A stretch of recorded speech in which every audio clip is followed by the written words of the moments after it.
Listen, going back home is not for everybody. My sister's still in the States. You know, she's not moving back. She got a great job.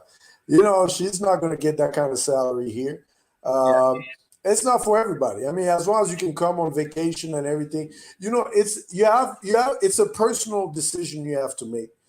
You shouldn't follow trend because that's also a mistake people do. They follow trend. Yeah, there's a lot of diaspora that are coming back to Africa, but there's a lot of them that are failing, and there's quite a few that are also going back. Nobody's talking about that, you know, because Africa ecosystem is a tough one also. Yes. So you have to make a decision based on what you want to do. You know, it took me, so from the time I made the decision to come home and the time I actually came back home, there was a 3-year gap.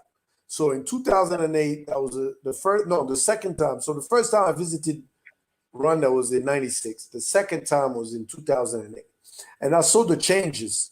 The RDB had just started opening up and all those things. So in 2008, beginning 2009, I was like, you know what? I remember talking to my parents, my mom. I was like, you know what? It's time for me to come back home. And then now you have to plan your to come back. Don't just come back like this. You have to have at least saving for at least a year and a half. You know, don't come empty-handed. No, especially if you're going to do business.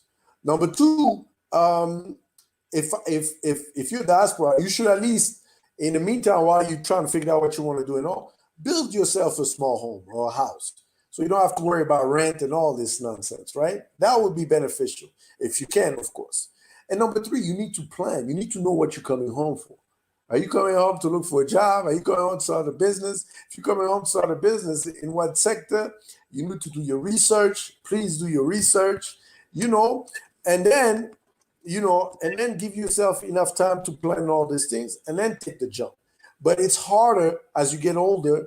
I was not married then, but I had a daughter who was, well, I mean, she's 18 now, but I had a daughter, so I didn't want to leave when she was very young. But it's harder.